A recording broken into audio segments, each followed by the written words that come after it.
मैं CA Shubhi Agrawal Bright Studio में, और आज हमारे साथ हैं एक्सेल वाले सर, मेहता सर। तो most welcome sir, thank you so much. आपका बहुत बहुत स्वागत है। और आज हम अपना एक पॉडकास्ट करने जा रहे हैं सर के साथ, जिसमें हम सर की जर्नी को समझेंगे कि सर ने कैसे सीए स्टार्ट किया। और सर पूरे इंडिया में शायद पता नहीं कितने सीएस को पढ़ा चुके हैं अब तक, और सर एक्सेल वाले सर के नाम से फेमस है। तो सर कैसे आपने ये एक्सेल की जर्नी कैसे स्टार्ट हुई आपकी? It's very interesting question. हुआ कुछ यूँ कि मेरा साइंस में बहुत इंटरेस्ट था। I am basically BSc student, मेरा साइंस में इंटरेस्ट था। एंड समहाउ डेस्टिनी कहीं भी ले जाती है, तो डेस्टिनी शायद मेरी सीए में लिखी हुई थी। तो मैं सीए में आ गया, बट बीएससी के बाद तो वो जो इंटरेस्ट मेरा था थोड़ा साइंस का, वो चलता रहा। एंड बात है 89 की, जब मैंने सीए किया, तो that was a time when computers अभी आए थे मार्केट में। राजीव गांधी का टाइम था, she had brought in computers. तो नए नए कंप्यूटर्स आए थे और I was fascinated by computers. So 1990 में मैंने अपना पहला कंप्यूटर ले लिया था। I started my practice and I bought my first computer. छोटे से शहर में रहता था, अपना सहारनपुर में, जहाँ पर कोई कंप्यूटर की दुकान भी नहीं थी। तो मुझे अभी भी ध्यान है, दिल्ली जाके लेके आया था कंप्यूटर, और स्पेशली पूरा सेटअप लेके। It was a huge thing that time, but मेरे को शौक था उसका। तो इंसिडेंटली मेरे साथ ही एक लड़का सीए, एक लड़का था, उसने इंजीनियरिंग की, और वो और मैं अच्छे दोस्त थे। तो he wanted to do something in computers. तो वो मेरे को मिला तो क्या लगा कि हम कुछ काम इकट्ठे करें। तो हमने अकाउंटिंग, तब अकाउंटिंग प्रोग्राम स्पेक्ट्रम आता था, एक कुछ और आता था, इतने टैली वगैरह तब तक अभी आए नहीं थे। तो उसके साथ मिलके हमने पहला कंप्यूटर प्रोग्राम बनवाया, हमने उससे अकाउंटिंग प्रोग्राम बनवाया उससे। एंड उसने कुछ क्लाइंट्स के लिए हमने काम किया। मतलब अपने अकाउंटिंग मैंने खास नहीं किया, बट क्लाइंट्स के लिए अकाउंटिंग प्रोग्राम बनवाया, इनवॉइसिंग प्रोग्राम बनवाया। तो उससे इंटरेस्ट स्टार्ट हुआ। एंड उन दिनों कोई कंप्यूटर वाला होता ही नहीं था, तो इसीलिए I started tinkering with computer. उसके सारे पार्ट्स खोल, ये खोल, रैम खोल, ये सारा कुछ करना शुरू कर दिया। कभी ख़राब होता था तो मैं खुद ही दिल्ली जाता था, पार्ट ले आता था और लाके खोल लेता था। And so that started my interest in everything. तो क्लाइंट्स ने भी कुछ कंप्यूटर का दिक्कत होता था तो कहते थे कि कोई आ जाए जरा चिपका दे, या मेरे हमारे किसी को बता दे किस तरह से करना है। That's how I got interested in computers. Then उस समय एक स्प्रेडशीट प्रोग्राम आता था विच वाज कॉल्ड लोटस 123, नाम सुना हो। लोटस 123 वर्क ऑन डॉस, क्योंकि वो सारा डॉस का जमाना था। Then somewhere in 1997 I guess, तब ये विंडोज़ वगैरह स्टार्ट हो गया। तो मैंने विंडोज़ लोड कराया, तो फिर एक्सेल आ गया। सामने एक्सेल में I became very much interested. तो मेरे को बड़ा फैसिनेटिंग प्रोग्राम लगा। तो that is how I started got into Excel.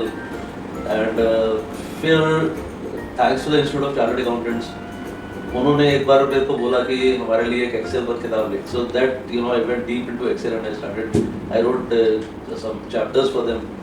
And उससे मेरी नॉलेज और डीपन होगी एक्सेल की। And then you know the rest is history. So I started taking those sessions. Very inspiring sir, very much inspiring for all of us chartered accountants. And होता ये है, क्योंकि आपने जैसे बताया कि उस टाइम पे आपने स्टार्ट किया जब कंप्यूटर्स थे भी नहीं मार्केट में। मुझे भी ध्यान है कि I just use to see the computers, I guess. मैं तो मतलब बहुत लेट अगर आप कहेंगे तो मुझे 97-2000 में शायद कंप्यूटर्स मुझे नॉलेज मिली थी कि हाँ कंप्यूटर्स होते हैं। तो अगर आपने जैसे इंस्टीट्यूट के साथ आपने बुक लिखी, बुक लिखने के बाद आपने आज तक कितने सेशंस लिए होंगे सर? कुछ आपको याद है कि आज तक आपने कितने सेशंस लिए हैं? एंड कहाँ कहाँ आप घूम चुके हैं सर? कितनी सिटीज़, कितने कंट्रीज़ आपने घूमी? ये कोर्स आप करा रहे हैं, कितने सीएस को आपने आज तक ट्रेंड किया है इस एक्सेल से?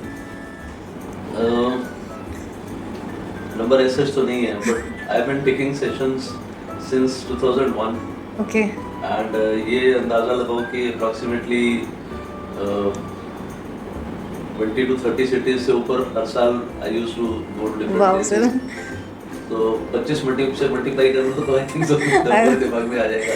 The kind of journeys I have made. And India की बात करूँ तो all across India I have been to other places, remotest of places I have taken classes. And बाहर बेसिकली क्योंकि Institute of chartered Accountants of India का नेपाल के साथ tie up है टेक्निकल कोलैबोरेशन के लिए। So I have gone many times to Nepal to take sessions in Kathmandu. Okay, very inspiring sir. और sir आप कोई टिप्स देना चाहेंगे जो आने वाला जो जनरेशन है, जिस तरीके से एआई में चेंजेस आ रहे हैं, जिस तरीके से एक्सेल में चेंजेस आ रहे हैं, जिस तरीके से बहुत सारे लोग जो अब सीए ज्वाइन कर रहे हैं, उनके लिए आपके क्या ऐसे वर्ड्स होंगे जो उनको इंस्पायर कर सकें? आई थिंक सो एक जर्नी है, change, there is only one thing which is constant, that is change. Everything else changes. So ये चेंज तो लगातार चलता रहेगा, ये चलता आया चलता जाएगा. द ओनली थिंग इज कि चेंज के साथ अपने को अडेप्ट करना है.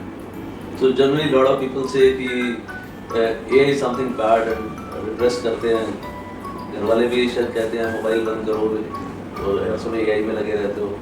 But that is a fact of life and we have to accept it. So Excel I believe रहेगा, एक्सेल कहीं नहीं जाने वाला.